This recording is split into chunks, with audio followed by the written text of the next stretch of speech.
বন্ধু বান্ধৱীসকল দুপৰীয়া ভাত সাজ খোৱা হ'লনে আপোনালোকৰ? মই এয়া বনাব লৈছোঁহে আজি দেৰিয়ে হ'ল বনাওঁতে। ঘৰৰ ইটো সিটো কাম কৰি থাকোঁতে ভাত বনাবলৈ অহাই আজি দেৰি হ'ল। ইফালে আকৌ ঘৰত হাজিৰা মানুহ লগাইছোঁ, সেইকাৰণে লৰালৰিকৈ ৰান্ধিব লৈছোঁ। আজি কি ৰান্ধিব লৈছোঁ জানেনে? শুনিলে আচৰিতে হ'ব আপোনালোকে।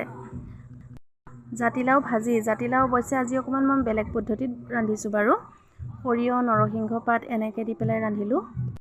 আৰু লগতে জাতিলাও আগৰ ভাজি আপোনালোকে খাইছে চাগে। জাতিলাও আগ ভাজিব লৈছোঁ আৰু লগতে জাতিলাও বাকলি। আজি মুঠতে চব জাতিলাও গছৰে ৰান্ধিম। তাৰ বাহিৰে অন্য একো বনোৱা নাই আজি। মোৰ পাকঘৰটো দেখি আপোনালোকে নাহাঁহিব আকৌ। বৰ্তমান এনেকৈয়ে সোমাই আছোঁ, পিছত লাহে ধীৰে সকলোবিলাক কাম কৰি যাম বাৰু। মোৰ আকৌ এটা বৰ ডাঙৰ বেমাৰ আছে। যেতিয়াই মই পাকঘৰত কিবা ৰান্ধি থাকোঁ, মই বাৰে বাৰে গেছটো চাফা কৰি থাকোঁ, টেবুলখন চাফা কৰিয়ে থাকোঁ। একদম ঘনে মানে একো লেতেৰা পৰি থাকিব নহ'ব, লগে লগে মই চাফা কৰি পেলাওঁ। আৰু ওচৰতে মই এখন গামোচাও বান্ধি লৈছোঁ। সেই হাতটো বাৰে বাৰে ধুবও লাগে আৰু বাৰে বাৰে মুচি থাকিব লাগে। সেইকাৰণে এখন গামোচাও মোৰ ৰেডি কৰি ৰাখোঁ পাকঘৰতে।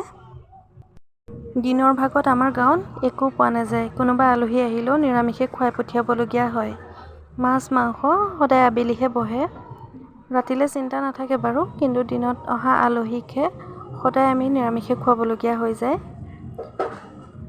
কি কৰিব, গাঁৱত এনেকুৱাই হৈ যায়, নাপায় চব সময়তে চব বস্তু। এতিয়া মোৰ ৰন্ধা হৈ গ'ল। এতিয়া প্ৰথমতে হাজিৰা মানুহ দুজনকে ভাতকেইটা দি লওঁ, দেৰিয়ে হৈ গ'ল যিহেতু। তেওঁলোকেও ৰাতিপুৱাৰ পৰা কামত লাগি আছে, সেইকাৰণে প্ৰথমতে তেওঁলোকৰ কাৰণে ৰেডি কৰি ল'লোঁ ভাতখিনি। আজিলৈ ভিডিঅ'টো ইমানেই। যদি চাই ভাল পালে লাইক কমেণ্ট কৰিব নাপাহৰিব। আপোনালোকে চাই পেলাই লাইক কমেণ্ট কৰিব পাহৰি যায় আকৌ, সেইকাৰণে মনত পেলাই দিছোঁ, কৰিব লাইক কমেণ্ট, আমাৰো ভাল লাগে।